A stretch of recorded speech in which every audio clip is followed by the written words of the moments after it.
Bismillahirrahmanirrahim. Assalamualaikum warahmatullahi wabarakatuh. Syukur alhamdulillah kita bisa berjumpa lagi di channel ini. Salawat dan salam selalu dan tetap tercurahkan kepada junjungan kita Nabi besar Muhammad sallallahu alaihi wasallam. Allahumma salli ala sayyidina Muhammad wa ala ali sayyidina Muhammad.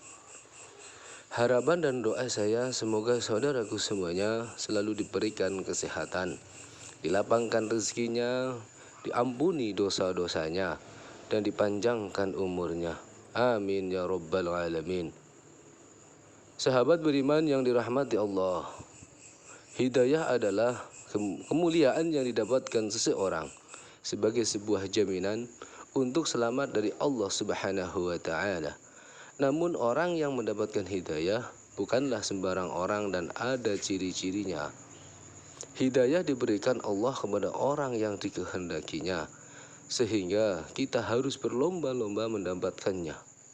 Barang siapa yang Allah beri hidayah, tidak ada seorang pun yang bisa menyesatkannya.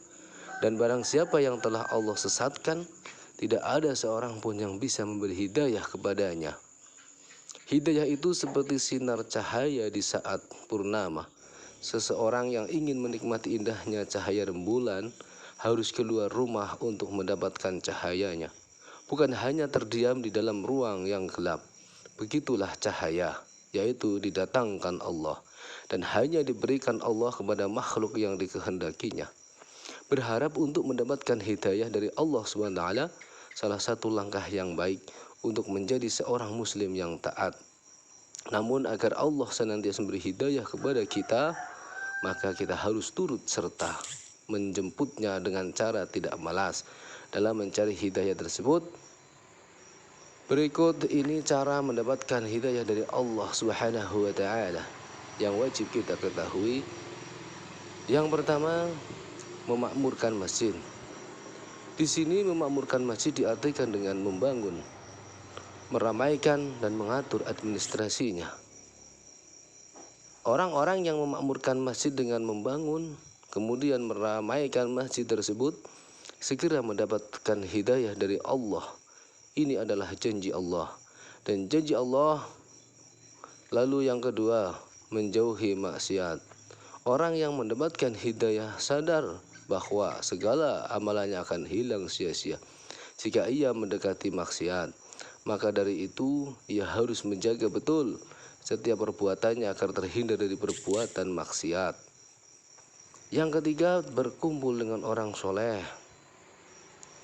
Katakanlah, apakah kita akan menyeru selain dari Allah sesuatu yang tidak dapat mendatangkan kemanfaatan kepada kita dan tidak pula mendatangkan keburukan?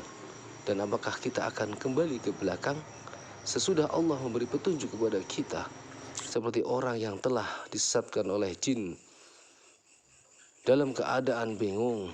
Dia memiliki kawan-kawan yang memanggilnya pada jalan yang lurus. Yang keempat, merasakan kerinduan kepada Allah. Orang yang mendapatkan hidayah, setiap relung hatinya terisi dengan kerinduan kepada Allah. Jika nama Allah hatinya akan bergetar, kalau dibacakan firman-Nya akan bertambah imannya. Ia bertawakal, mendirikan sholat dan mengeluarkan zakat sebagai rezeki syukur atas nikmat yang diberikan Allah. Yang kelima, hidup dengan rasa malu.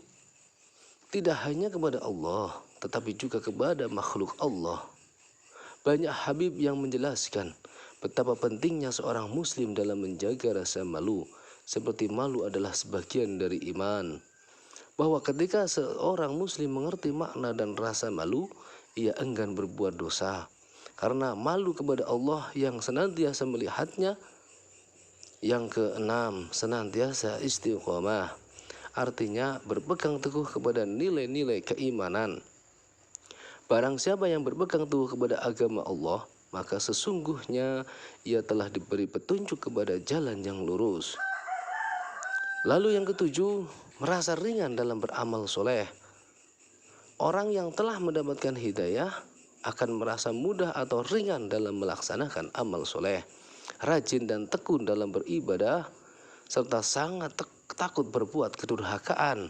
Sementara orang yang tidak mendapatkan hidayah akan berlaku sebaliknya, merasa malas dalam beramal soleh dan tidak bersalah bisa bila berbuat maksiat. Kemudian yang kedelapan, semangat untuk belajar agama. Dalam anggota tubuh seseorang terdapat banyak bagian. Hati adalah pemimpinnya, mulut adalah penyampaiannya, sedangkan kaki, tangan adalah pelaksana. Maka gunakanlah anggota tubuh dengan sebaik-baiknya untuk kebaikan dan amal soleh. Setiap orang pasti mengalami hal yang berbeda. Mungkin tanpa kita sadari telah mengalami dan berhasil menyikapi petunjuk Allah dengan benar.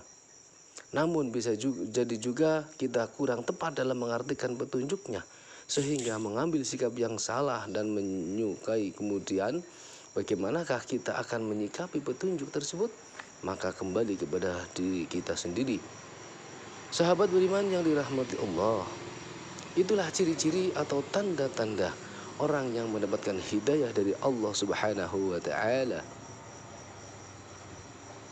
Demikian yang bisa saya bagikan.